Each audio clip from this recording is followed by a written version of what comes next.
The world feels like it's falling about around our ears, and maybe it is. Certainly South Africa, we've got some nice localized problems. Globally, we've got even bigger problems. Let's start local. Clem Sunter, nice to see you. Scenarios locally. Politics, things have quietened down on nationalisation, things have quietened down on chaos in the economy, but underlying the silence is big problems coming.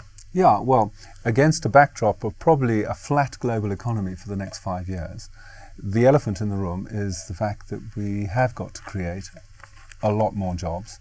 We have to make a huge inroad on youth unemployment. And forever, the job market has changed. It was about, getting a decent degree to get into the civil service or into big companies like Anglo American.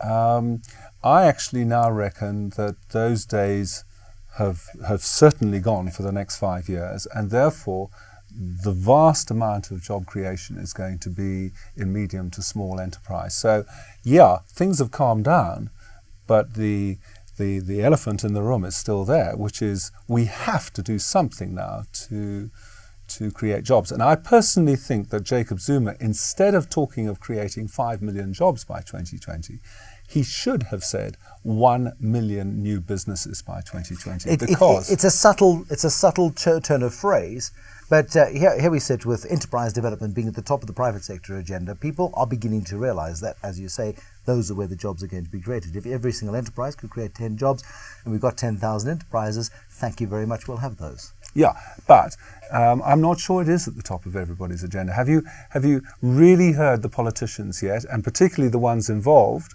like Abraham Patel and Trevor Manuel, talking about the real importance of entrepreneurship in this country and creating the environment to support small business?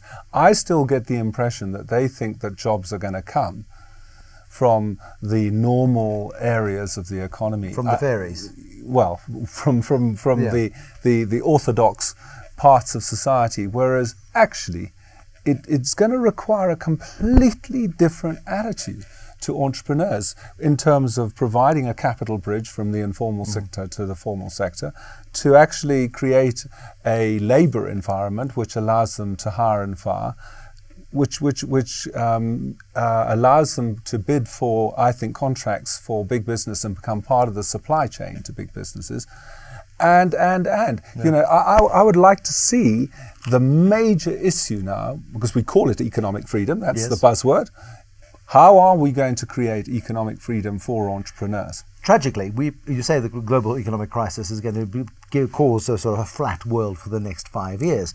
Probably in 5 years' time, when somebody else has done it successfully elsewhere, we'll go, you know what we need to do? We need to copy Uzbekistan, because they've got this program where they encouraged entrepreneurs. We could lead the way, but we don't seem to lack. It's an ideological trap, perhaps. Well, Bruce, that's why I've been personally calling for an economic CODESA. We've had the CODESA 1 and 2, which got us through the tipping point from a civil war into negotiating a reasonable constitution and having an election in '94.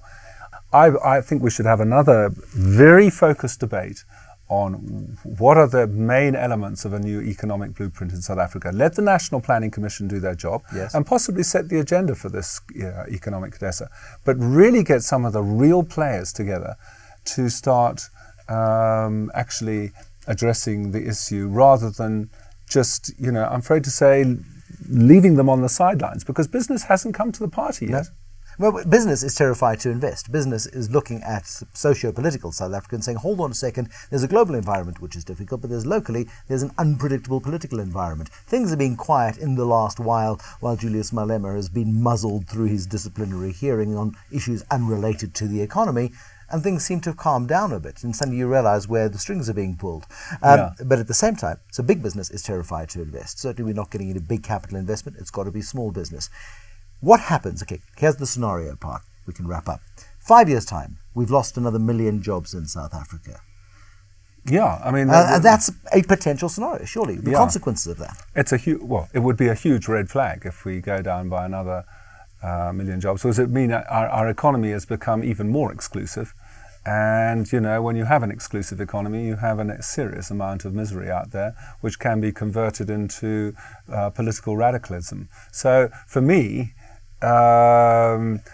this 1 million new businesses by 2020 could create a completely different debate to 5 million jobs, because it would suddenly get people involved in the kind of environment that would be conducive to new capital formation, which is, as I said, a debate we simply haven't had at all in South Africa. And so I don't think enterprise development is yet where it should be, which is central to the future, as opposed to being a nice issue to discuss occasionally. Next time I see the President, I'll ask him to put it top of his agenda. Clem Sunter, he is the thinker of South Africa, the man pushing very, very hard. Maybe he needs a little bit of support to nudge policymakers in that direction.